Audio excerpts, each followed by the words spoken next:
The following episode contains difficult subject matter, including references to sexual assault. Please take care. She believed the photograph that she was looking at was a real naked image of herself. Previously, she had been in a bikini, and he had run it through this software to remove the bikini from her body and to place other people's body parts on her own body. And from Kayla's perspective, at least, it looked very convincingly real, almost like it was her staring in the mirror naked. When my kids first got their own cell phones, I took all the parenting advice. I got into their texts and their messages, and I read them to make sure that nobody was bullying or grooming or manipulating them. Luckily, none of that happened. And in fact, the messaging was so boring and inane that I had to start forcing myself to be vigilant. Back then, we all thought we knew the dangers lurking when it came to phones and the internet. And then along came AI, and all of those fears, well, they ramped up. And AI just keeps getting more and more sophisticated. And now, crimes are being committed. The problem is, our justice systems cannot keep up. A new podcast by Bloomberg puts the spotlight on a case that starts in a small New York suburb called Levittown. Teenage girls were discovering their images were appearing on violent porn sites. Someone had taken photos from their social media accounts to create deep fake porn. Everyone knew it was wrong. The problem? It wasn't illegal. Olivia, Carville, and Margi Murphy are the hosts and reporters of Levittown. I'm Kathleen Goldhar, and this is Crime Story. Olivia and Margi, welcome to the show. Thanks for having us on. Okay, Olivia, let me start with you. The first person that we meet is a young woman named Kayla. Can you tell me why she's the person that you thought we needed to meet first? Well, the story really all begins with Kayla.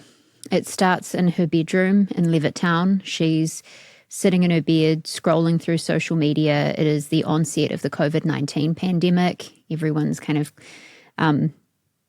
closed in at home. And her dad walks into her bedroom and confronts her with a screen. And he says, what is this? And he shows her his phone, and on his phone is a pornographic website that included naked images of her. So Kayla was the first young woman to discover this website. And at the time, she was completely horrified. She looked at these images and had no idea what this website was, had no idea how her photos got up there, had no idea why anyone was targeting her. She had just graduated from high school, was, just 20 years old, and didn't really know what to do with this information or how to react to it, really. And one of the most frightening things for her in that moment was the realization that the images weren't real, but they looked real. And what I mean by that is she saw photographs of her naked, and, she actually thought it was a real image of her naked until she started looking into the background of the images, and she remembered where those photos were taken. She remembered where she posted them on social media, and she remembered the clothes she was wearing at the time that the photograph was taken. So that dawning realization that she's looking at a morphed or manipulated photograph of her on a pornographic website. Something that we are commonly now calling deepfakes. So, Margi, can you give me a little bit of a more understanding of what a deepfake is or what she was looking at? Sure. So the term deepfake is a portmanteau of the word deep learning, which refers to a type of machine learning, which in very, very basic terms means that the deep learning algorithm is kind of using data and making decisions itself to generate things like images or videos, rather than under strict human instruction. And of course, also the word fake, which I'm sure we all understand. And so over time, it's kind of entered the vernacular and been a kind of catch-all for any image that has been manipulated or video that's been been manipulated or edited, as well as completely generated. So the kind of pictures that, this is a few years ago now, but what they were looking at was sort of photoshopped images that have been through body editor, which is slightly different to what we're seeing now in 2025, these incredibly quick Nudify apps, which can generate images at the touch of a button. But they were still very, very convincing, right? Olivia, you said that at first she sort of wasn't even sure if it was her. Yeah, and I think that's kind of a testament to how advanced the technology's gotten now. Back then in 2020, she believed the photograph that she was looking at was a real naked image of herself. While Photoshop was a rudimentary tool, and we're talking 5 years ago, it was still effective at what it did. And, from her perspective, she's seeing a naked image of herself. Previously, she had been in a bikini, and he had run it through this software to remove the bikini from her body and to place other people's body parts on her own body. And from Kayla's perspective, at least, it looked very convincingly real, almost like it was her staring in the mirror naked. And we're going to get to how they figured out who it was and all that investigation as we march forward. But at this point, she doesn't know. She realizes it's fake. Can you talk to me about, I've seen the deepfakes of Obama and the deepfakes of that kind of stuff. There's silly stuff now going around of Bruce Willis, now that all that stuff is out about his mental health or his failing health. But I can't imagine how terrifying it must be to see yourself in a public forum fully naked and then performing or doing things that are humiliating to start with. Can you talk to me about sort of the emotional impact these things had on her? Yeah, I think, for Margi and I, as we started exploring this story, the reason why we were drawn into it is because it is it's a true crime story. It is also a story of female empowerment in the generative AI era. And I don't think we have enough of those stories. And we'll get to what we mean by female empowerment later in this conversation. But, for the young women who were targeted by this website, while it was a digital crime, it had very real-world consequences. These young women didn't just see these photos and kind of shrug it off and say, oh, that's weird that someone decided to turn my image naked and post it on this website. No, it's had lasting psychological impacts. A lot of them have had to go into therapy. One of them lost 20 pounds from the stress. Some of them had to drop out of college. A number of the young women carry pepper spray or knives in their handbags. They're terrified of men. They're terrified of going out at night when it's dark. They're terrified of being inside their bedroom with the curtains open. This is a sexual harassment kind of crime that has defiled these women in a way that is really hard to understand because it is such a new age crime. Mm-hmm. Imagine being that age, you've just finished high school, you're going into college, your whole life is beginning, and all of a sudden you're exposed to this violent pornographic website where strangers from around the world have access to your image, your name, your phone number, your address, and, they're looking at photographs of you where you are digitally undressed against your will or put into sex acts that you didn't consent to. It would just be horrifying. And that's what we heard from the young woman in Levittown. Margi, can you tell me, there were a lot of comments on, it wasn't, the pictures and what they had them doing, which were some pretty violent things, but the comments also were incredibly violent. Yeah, this website that, Olivia and I looked at and the girls were posted on, it was a real call to arms for people all around the world to write any kind of fantasy underneath these really just awful rape fantasies, violent depictions of how they, I won't go into detail about these horrendous sexual acts that all these users were posting underneath these pictures, just to kind of G each other up. And I just think, to the point of the psychological trauma that this does to you, you're not just looking at that one image of you in an incredibly intimate way. You're looking at all of these hundreds of people commenting on it and furthering that abuse. And also, they're all anonymous. So one of the victims that we spoke with, who actually wasn't in the Levittown case, but had also appeared on the website and suffered similar trauma, she talked about how the whole time she was trying to figure out who this was, she was kind of thinking, is that my mum's partner, or is that someone like a teacher? So the whole time, for years, she was looking over her shoulder, wondering if the person who just crossed her in the street was one of those people, either who had posted that photograph or commented underneath with those horrendous things. Yeah. And this we'll move on from this, but one of the things that I found really shocking, and I don't know why I did, was that they had some of the AI manipulated the girls to look battered and bruised. Yeah, I mean, you used the word violent earlier in this conversation, and that's completely correct.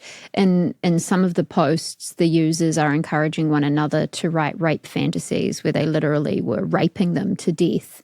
In other cases, they were creating deepfake images where the young women look as though they have been murdered, covered in blood or, plastic bags wrapped around their heads. There were calls for access to technology that would enable them to make the young woman look bruised or beaten up in the fake images as well. So this went a lot further than a pornographic website. This was very violent in nature.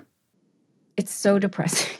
I have to tell, it's so depressing that this exists and that there's so many people who are engaged in something like this. I'm not naive, but I actually can't believe it. You keep mentioning other women. Obviously, Kayla wasn't the only one. How were there a lot of girls from this one particular high school that Kayla started to understand were part of this?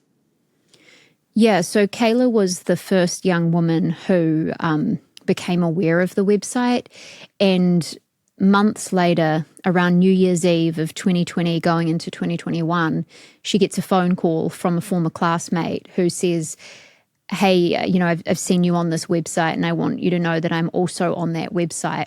What they come to realize is that more than 40 young women from the same high school were targeted and posted and defiled on this website. And I think the location of this cybercrime is one of the strangest parts of this story, because when you go to Levittown, it really is, it's just the picture of safe suburbia. And a lot of the parents we spoke to had actually moved out of cities like New York and Manhattan to raise their kids in a safer area, in a neighborhood where they think that they'll be protected from exactly this kind of crime, and yet they walked into it. And, Levittown, we're talking white picket fences, American flags on porches, kids biking to school every day and biking home. And, a lot of the young women that we talked to, their parents are in the police force as well. And they felt like they were safe in this area, and it ended up being kind of the scene of a horror story, as we explain in the podcast. And to find out that 40 young women from the same high school were targeted, it was a huge ripple effect for this small community in Long Island.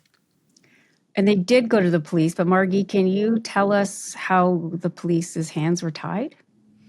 Yeah, the detectives in Levittown described this to us as a new crime in a gray area. And at that time, there was a lot of confusion around non-consensual deepfake pornography.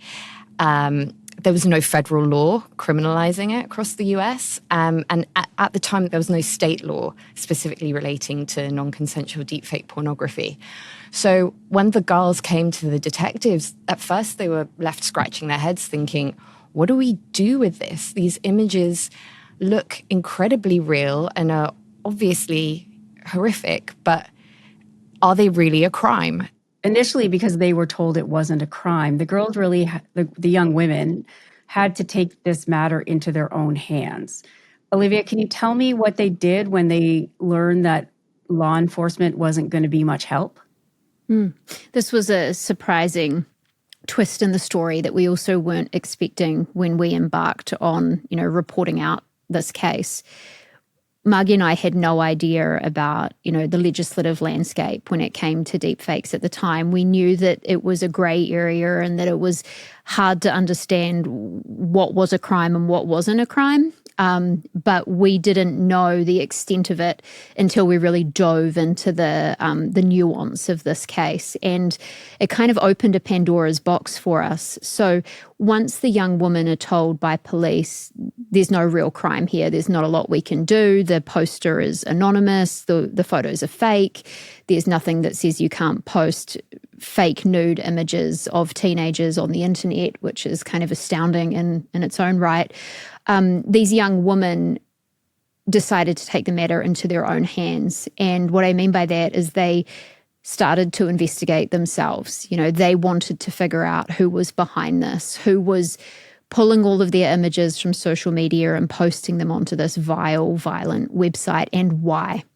And so they started kind of brainstorming who it could be. And some of them, raised a few names of maybe ex-boyfriends or people who had acted inappropriately when they were in high school. And then others would raise other names. But there was one name that kind of kept coming up time and time again. And this was a young man that they had attended MacArthur High School with. And the reason why they were suspicious of his online activity was mainly because they recalled that he would screenshot photos that they uploaded to social media. And at the time on Snapchat, don't know if any of the listeners here, active users of Snapchat, but if someone takes a screenshot of your image, you get notified. So it's like Margi posts a snapshot, I like the image and I screenshot it, she can see that I screenshotted that image. And now it's saved in my folder. And Snapchat's all about disappearing messages and that the photo goes away. So you're notified that someone saved that image. So a lot of the young women mentioned seeing this young man screenshot or save photographs that uploaded to Snapchat, and those same photos appeared manipulated on the website. So that kind of started that seed or that suspicion around, why was he doing that? And is it just a coincidence that the photos he's screenshotting happened to end up on this website? And then they started looking more into it and, looked at the writing, because a lot of the photographs included young women with words like whore and slut written across their faces and someone's actual handwriting. And they recognised that handwriting from school. Others recognised his writing style and the rape fantasies he'd post alongside the images. So the suspicions started to grow, and the girls actually took that evidence into the police. And there was one intrepid cheerleader who, after kind of realising that a lot of the young women were suspecting this one man, she decided to dig into his own social accounts, and she found an account where his sisters would post on TikTok dancing videos in a bedroom. And the bedroom that his younger sisters were dancing in was a bedroom she had seen on this pornographic website, where the harasser had actually posted a photograph of himself in that bedroom wearing young girls' underwear. And she took all of that evidence to the police and kind of said to them, why can't you do more? We know who it is. Like, look at these photos, look at this evidence trail.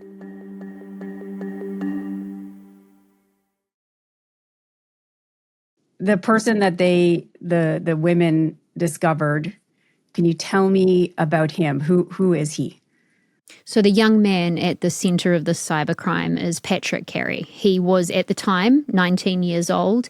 He had also attended General Douglas MacArthur High School, along with a lot of the young women he had targeted and defiled on this website.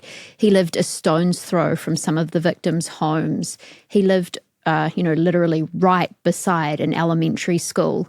When we talked to the young woman to try and get a sense of who Patrick Carey was, they explained him as a young man who was very intelligent and was also kind of condescending, and he would often neg them. And what I mean by that is, like, he would get on their social media accounts and troll them in a way, like call them out for making grammatical errors or try and talk down to them about their political views.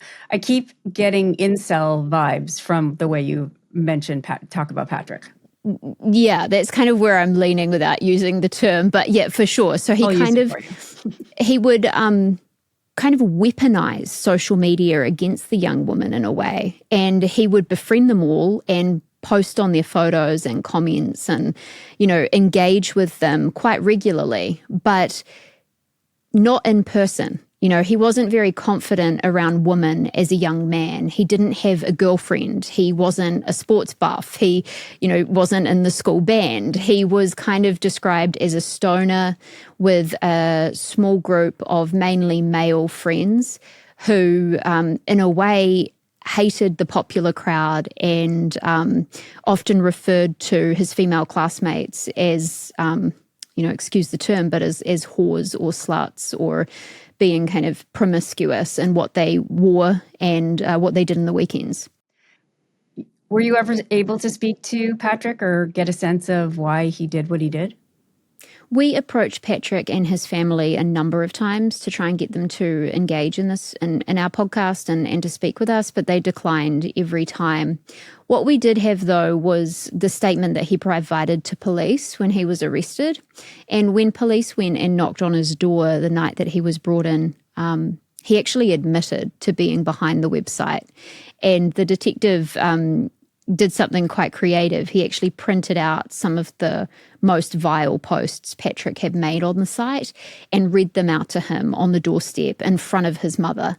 And as he was reading out these posts, his mother, Patrick Carey's mother, asked the detective to stop. And at that point, Patrick Carey admitted that it was him that was behind those posts and that he'd been doing it for years.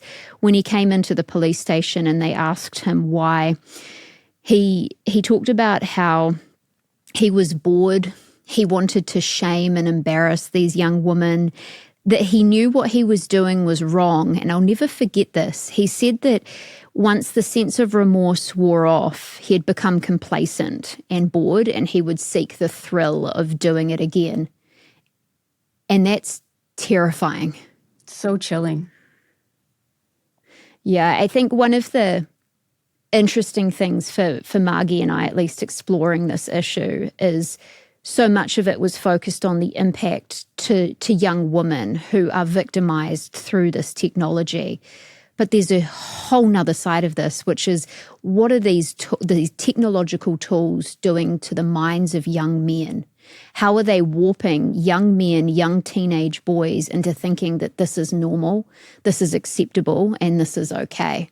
That's one of the things we try to explore in this podcast, because this isn't just an issue for young women to deal with. This is an issue for society to deal with. Did you get any kind of answers to those questions? To be honest, I don't think we know what the long-term consequences of all of these forms of technological kind of tools and harms are going to have on kids. Right now, everyone's talking about AI chatbots and the impact that they have on teenagers through like mental health therapy sessions. And, there was a recent story in the New York Times of a young man who was goaded to suicide by an AI chatbot. In our story, we were exploring Notify apps. And, these applications, you download them on your phone, and with the push of a button in a couple of seconds, you can undress anybody, a family member, a celebrity, a friend. Kids are doing this on the playgrounds, and if that's become just kind of normal day-to-day life for kids, how do you explain to them that it's wrong and that they shouldn't be doing that and that it's inappropriate? And I think parents are really struggling right now to understand how much freedom should they give their children on the internet, because when you put a phone in their hand, you give them access to the world, but you also give the world access to them. And maybe it is going to have negative consequences down the line. And I think we're starting to see that really come out in recent academic research and books. And, this subject of online child safety has really become a hot kind of political topic as well in the US recently and around the world. Well, one of the ways of telling people, boys, kids, society, that it's wrong is by making it illegal. And I know that the law still has to catch up, but Patrick was eventually arrested. So, Margi, can you tell me what laws were used to arrest him, or were laws changed? How did that happen? Sure. So after he was arrested, we have these two amazing district attorneys who took up the case and worked incredibly hard to bring Patrick to justice and get justice for the girls and women who were impacted by his acts. But the problem was that they were looking at, these horrendous posts and could see all these horrendous images. And actually, there wasn't any law, like state or federal laws on the books at that time that they could use to actually kind of bring what they felt was a strong enough conviction relating to these images against him. So in the end, he actually pleaded guilty to promoting a sexual performance by a child, aggravated harassment as a hate crime, and stalking. And he was sentenced to 6 months in jail. And none of these charges are related to non-consensual deepfake pornography. And as we discovered when we were reporting on the case, that meant that nothing happened with that website. That those images actually stayed online for years. And it was only when we were looking at the case, when we were reporting on it for the Levittown podcast, that we realized all these pictures are still up there. And those girls had no idea how they could get them taken down, because technically they weren't criminal. It would just be, if the website administrator felt like doing it. And what we actually discovered, which was so sick, was that the administrator was actually charging people to have their images taken down. So it was kind of like it's just this horrendous business practice. And that was how they were making money. There was originally advertising on the website that got taken down at some point. But yes, it was $99 to have your images removed. Olivia, these girls were contacted by some of the people who were checking out their manipulated photos as well, weren't they?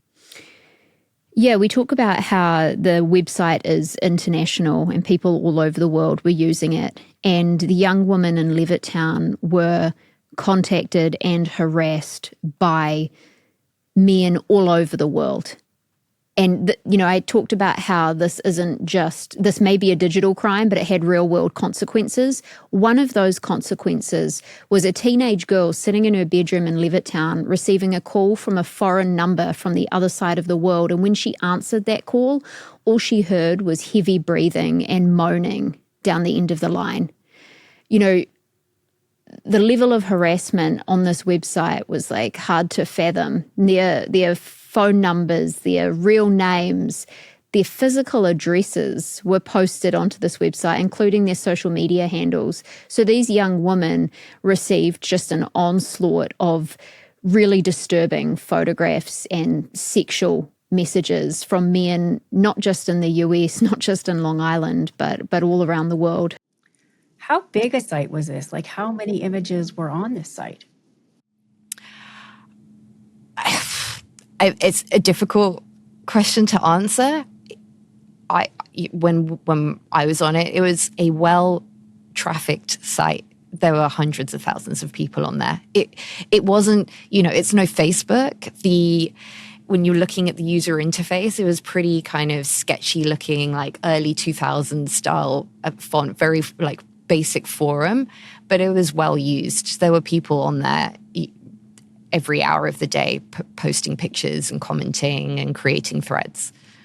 And clearly, this is a silly question, but I feel like you have to say it, is that this went far beyond Levittown. I mean, this was an international website with women from all over the world. It went far, far beyond Levittown. In the podcast, we speak to a victim in New Zealand. We knew of cases in the UK, around Europe. This was a truly international website with people all around the world jumping on posts, putting up images of people from their lives and requesting them to be faked or, create rape fantasies of this person or humiliate this person. And internationally, kind of 24 hours of the day, all around the international time zone, people were on there commenting and posting. Are we anywhere? It's 2025. I mean, have we seen any laws or any legislation or anything move forward to try and change? I mean, I'm struck by that Patrick got charged with laws that were not anything to do with online activity. They were all more about the physicality of a crime. So have we gone any closer? Is anybody trying to change this? Yeah, so there were more victims than in Levittown, and since that case, I mean that case I think is the first known kind of deepfake related conviction, we call it, even though he wasn't actually convicted for the deepfakes, but we know that the case involved those images. After that, we started to hear of so many more cases of this happening in school, and a lot of victims were calling out for a federal law. And fast forward to May of this year, President Donald Trump signed the Take It Down Act into law, which was a bill that passed through the US House with a near unanimous vote, which is, it's truly bipartisan, which is pretty rare in this highly polarized political climate in the US at the moment. And the law targets two things. One is the poster, so your Patrick Carey, who is posting a non-consensual deepfake image, and it makes that a criminal act. So anyone posting that, and this also it takes into account real images too. So intimate images that are either real or AI generated or edited and manipulated. And anyone who does that could face up to 2 or 3 years in prison, depending on whether the subject of the picture is a minor or an adult. And then the second strand that it targets is the platforms that these pictures can be posted on. So now platforms have to take down that material within 48 hours of being notified, or they face fines. And that would be regulated by the US's Federal Trade Commission. So that puts way more pressure on these kind of websites, social media platforms, to make sure these images are removed as quickly as possible. What happened then to the website that Patrick was posting to? That website has had its ups and downs. It's been up, it's been down again, up and down again. I think currently it's offline, but it's like whack-a-mole. The person behind the website has made all sorts of claims for reasons why it's gone up and down. But for now, it's off. But as Olivia and I learned, that doesn't mean that it's gone away. It just seems to keep coming back, and the people that use that site will find other forums to post the exact same things. The thing that I love the most about the show, this crime story show, is that I get to talk to people and I get to sort of really dive into the nuances of crime and to really expand the idea that we're all humans, and that even people generally who perpetrate crimes, come from a place where we try to understand why. And so often it's clear that it's a difficult upbringing, or they fell through cracks, or things weren't noticed and there was mental health. But with this story, I feel so devastatingly sad because I don't see the nuance in any of this. And it actually just makes me sort of feel scared and sad for the future and for this is a society that this sort of exists in such a way. How do you guys feel about having done this story? It doesn't feel like a story that gives you much hope. And I mean it just, sure, they're trying to figure out legislation, but it shouldn't be something that is like instinctual in so many of us to grab pictures of young girls, put them on naked images, add violence to the mix, and then share it. It just feels very sad to me, and not a lot of like things to talk about in terms of us being better humans. You're both very experienced journalists. You've told so many stories. Where does this story fit into how you're sort of coping with what you have to do in the world we're walking through? I feel like this story has grabbed attention because it relates to AI, something that is fascinating to people at the moment, is a huge revenue generation. In the US, I'm kind of in San Francisco, Silicon Valley. All anyone's talking about is AI. But at its core, this story was about something that has gone really horribly wrong about the way that we, young people, treat each other online. And this idea that our images, our kind of essence online can be manipulated, can be used, abused, exploited for someone's not just sexual gain. I think there was so much of this was actually with Patrick Carey. Obviously there was a sexual element, but it was so much about humiliating these girls and degrading them. And the fact that there was a international community that welcomed that encouraged it, there are a lot of questions that raises about the world we're living in and whose job it is to make sure that we are talking to young people, educating young people, making sure that people kind of don't go into the shadowy corners of the internet to do these things. And that's more than just kind of putting in laws about the latest technology or kind of stopping platforms from being able to generate certain images. I think that's something that teachers and parents and the wider society needs to talk about. Olivia? I think for me, what was really frightening as we were reporting this story is how many mirror cases popped up across the country. You know, this started to happen in other states very quickly. There were cases in California, Pennsylvania, New Jersey, right across the US and around the world. And I'm talking teenage boys using the internet, using AI to undress female classmates. And I think that's one of the things that will stay with me with this particular story is like young men as they're growing up, and now teenagers today, their whole lives are online. You know, they exist in this digital realm. There's no difference between the online world and the offline world because it all meshes together. And everyone has photos online. And, you know, at a time when young men are first exploring their sexuality and getting crushes on girls for the first time, to have these tools on a phone in their pocket, enabling them to undress anyone and knowing that their friends are doing it and it becoming normalized. This is the world that kids are entering now. And we can't keep up with the technology. You know, you talked about the justice system moving too slow, and yes, that's accurate, but these tools are moving so fast that we can't legislate fast enough to get in front of them. Our justice system can't create laws fast enough. Us reporters are trying to, you know, we're constantly playing catch up with what's the latest hot new thing that kids are using today. And I think that that's creating a world for parents in particular that is quite frightening. And I think this story highlights the difficulties in such a profound way, because this isn't a story about just one kind of weird, socially awkward kid in Levittown. No, this is teenagers right across the country and around the world who are exploring and using these tools. And it frightens me that we don't know what the long-term consequences are going to be.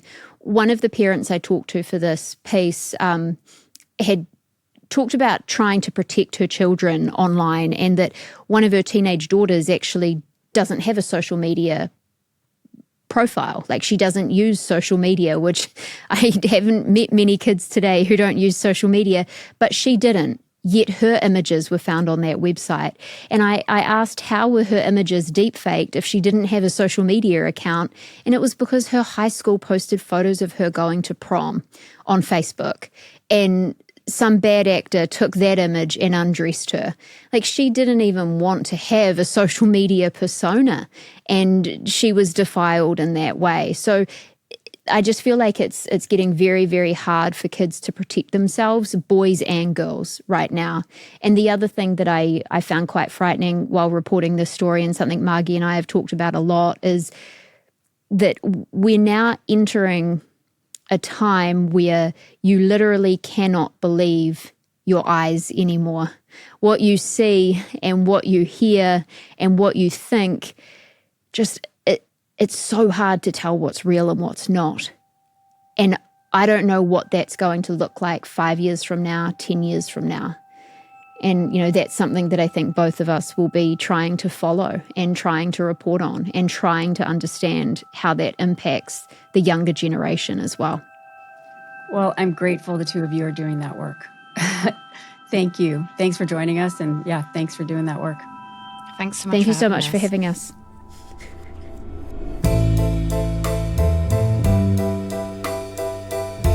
You've been listening to Crime Story from CBC Podcasts. You can hear the show ad-free by subscribing to CBC True Crime on Apple Podcasts. Be sure to follow us there on Apple or on Spotify. You can also find us on YouTube, where we release video episodes every week. Just search and subscribe to CBC True Crime.